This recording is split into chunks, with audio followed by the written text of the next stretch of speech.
Balik ko tayo sa Pilipinas, dismayado ang mga miyembro ng Philippine Animal Welfare Society o PAWS matapos makalaya ang 14 na suspect sa illegal dog fighting sa Antipolo. Kanina nagsumite ng affidavit ang mga testigo para mapalakas ang kaso.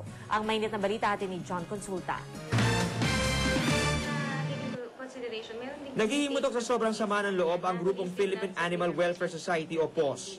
Nabaliwala kasi ang ginawang operasyon ng mga miyembro ng CIDG laban sa isang international dog fighting syndicate noong March 31. Pinalaya kasi noong April 3 ang 14 na suspect kabilang ng 3 Thai nationals na nakuling sangkot sa nasabing illegal na dog fighting. Nanghihinayang talaga kami. Sana meron man lang nagawa para hindi makaalis ng bansa.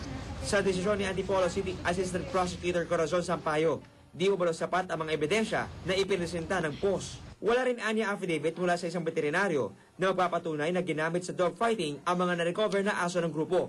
Pero giit ng PAWS. May mga nakuha silang mga paraphernalia, which to me is really the smoking gun dahil doon sa video na nakuha, talagang kuhang-kuha yung mga nagkakagatang mga aso.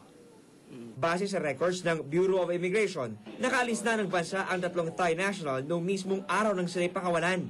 Magsasagawa naman ng picket ang grupo sa harapan ng Antipolo Prosecutor's Office para ipakita ang kanilang protesta. Igigit din ng PAWS na may mananagot sa ginawang kaduda-dudang pagpapalaya ng mga suspect at sa tuluyang pagresolba ng kaso. Uulan po ang ebidensya namin. We are convinced na magkakaroon kami ng indictment.